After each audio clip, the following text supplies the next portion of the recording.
আমরা এখানে একটা সেন্টেন্স দেখতে পাচ্ছি, হি কাম হোম ইয়েস্টারডে। তাহলে use right form of verbs এরকম যদি থাকে তাহলে এখানে কামটা কি হবে, কোন ফর্ম হবে এখানে? তো আমাদের একটা ক্লু আছে। ক্লুটা কি? ক্লুটা হলো ইয়েস্টারডে। কোনো সেন্টেন্সে যদি এরকম থাকে, ইয়েস্টারডে থাকে, অথবা অ্যাগো থাকে, অথবা থাকে লং অ্যাগো, লং অ্যাগো, অথবা কি থাকে, সিন্স থাকে,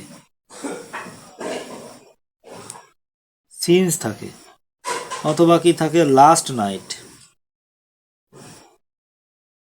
লাস্ট ডে।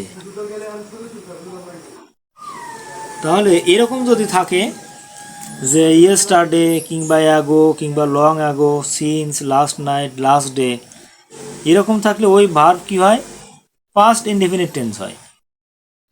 তো পাস্ট ইনডিফিনিট টেন্সে আমরা কি জানি, ভার্বের পাস্ট ফর্ম হয়। তাহলে এখানে আছে কি, কাম। তো কাম না হয় কি হবে, কেম। তাহলে হি কেম হোম ইয়েস্টারডে, হি কেম হোম ইয়েস্টারডে। তো আমরা কিন্তু এইভাবে খুব সহজেই পাস্ট ইনডিফিনিট টেন্সকে আইডেন্টিফাই করতে পারবো, এবং পরীক্ষায় যদি কোনো শূন্যস্থান থাকে আমরা কিন্তু খুব সহজেই সেটা পূরণ করতে পারবো। আল্লাহ হাফেজ, আসসালামু আলাইকুম।